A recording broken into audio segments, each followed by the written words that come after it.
Welcome back, and tonight I'm going to make macaroni and cheese from scratch.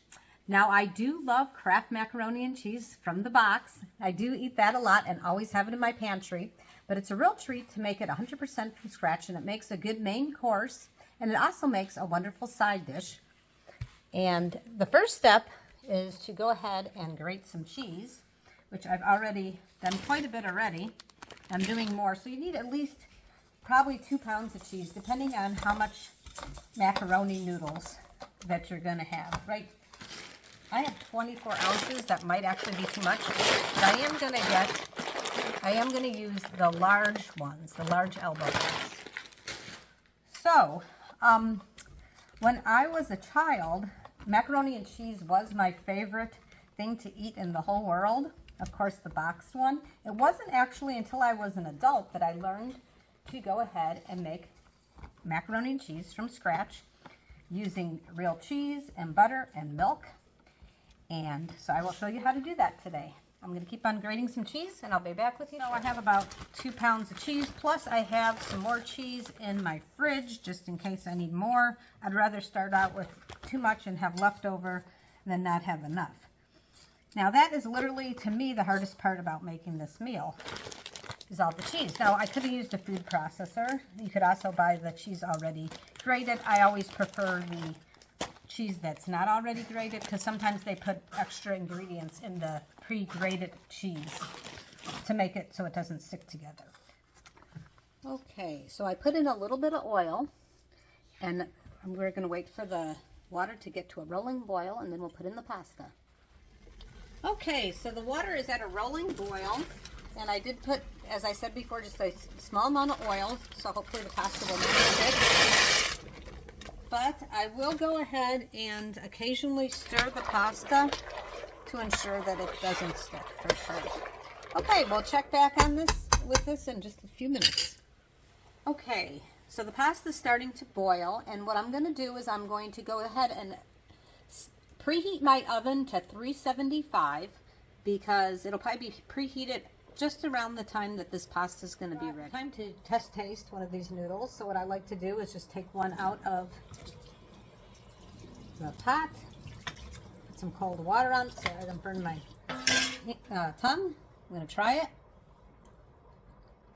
Okay, it is ready to pull. Pasta. If I was going to eat it just like this, I would have given it a few more minutes, but it is going to go into the oven and continue to cook. So it is definitely ready for the macaroni. Okay, so now I'm going to I turned the burner off, but I'm going to put this pot back on the burner, and I'm going to start melting my butter. So I'm going to use an entire stick of real butter. I'm just going to let this melt.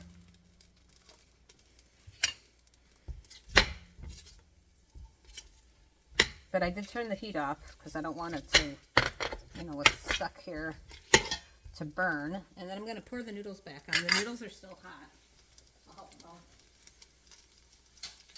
Will help melt the butter. And the noodles are already starting to try to, there we go. At first I didn't think that they would cooperate, but they did. We got to make sure we have enough butter. So when I stir this around, I got to make sure that it appears that there's enough butter on all the noodles.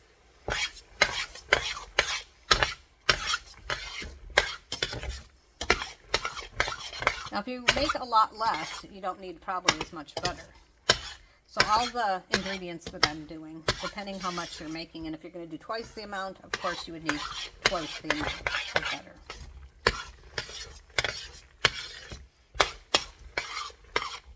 Now I'm going to go ahead and add just a little bit of milk, just enough to kind of wet the noodles a little. And that's going to work with the butter to make the cheese sauce.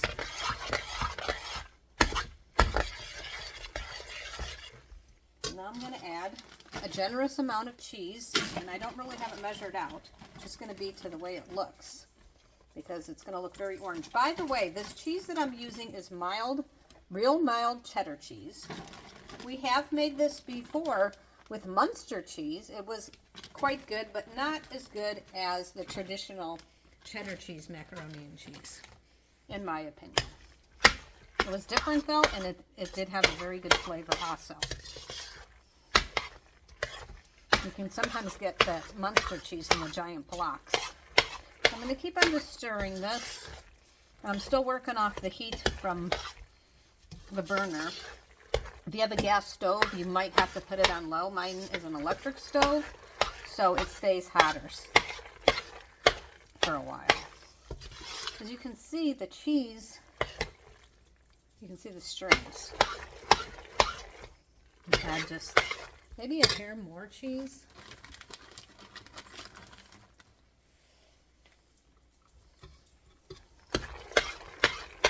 And I think we're pretty close. And very close. You can see how it's just the strings of cheese, but that'll just be so delicious. You definitely have to like cheese a lot to do this meal, that's for sure. I love cheese. It's one of my favorite proteins.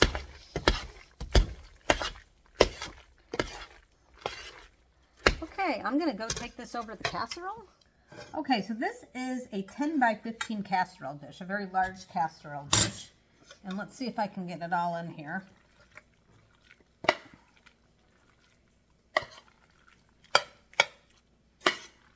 I don't want to make it too high.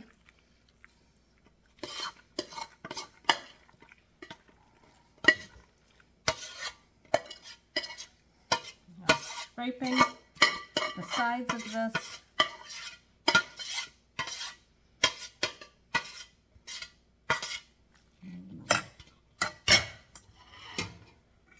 Lay it down as flat as I can. Oh, I think this is perfect for how high I want it. I don't want it super high. Okay, so now I'm going to need a spoon or something. Kind of get the excess off here. Oh, stringy cheese. Okay, I'm going to go grab the rest of my cheese. I'm going to sprinkle cheese on top. So yes, you have to like cheese a lot. But this is so good. Okay. Make sure I get all the spots. Hope everybody's having a good day today. Haven't made this in a while, and I've been thinking about it. I think everybody will enjoy this as a main course and also as a side dish. And it's really not that hard. And if you were going to go ahead and decide, hey, I'm going to make macaroni and cheese and I want to grate the cheese or put it in my food processor or whatever you want to do, if you do it the day before, then dinner really is not too hard the next night. It's a pretty easy meal to make. And the kids should love it. And the grandkids. And the adults that like to eat comfort food. This is definitely comfort food.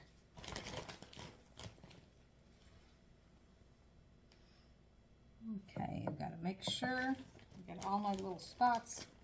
I want each bite to taste the same and have a nice amount of cheese. Okay, so I'm going to put this in the oven for 375, and I'm going to check it in about 20 or 30 minutes and see how we're doing. Be back shortly. Oh, and by the way, before I forget to tell you, at this point, it would be a very good idea to put this pan in soapy water and soak it for a while before you even try to get into cleaning it. So, everybody's oven's different, and so it's been about 20 minutes, and I'm going to check on this. I'm going to pull it out slightly so you can see. I'm going to go a bit longer, but it's making progress. I kind of want to put a little bit of a brown on it. So we will check back very shortly. Okay, I think this might be done actually. Let's pull it and take a look. Yep, just the way I like it. Just a little bit of brown on top. Ready to pull it and put it on the counter and let it cool down and do a taste test. So here it is, still sizzling. I'm just going to wait a little bit before I do my taste test. If you are a first-time cook and you've never really made anything from scratch, just to let you know, this is extremely hot. So I do have this on a cooling rack so it is not directly on my counter. Or you could put down a towel or whatever you want to use. Just don't put it directly on your counter or it will crack your counter. All right, so we'll let this cool down and I'll be back shortly. Okay, time for the taste test. All right, get some of the cheese that I melted on top and the other.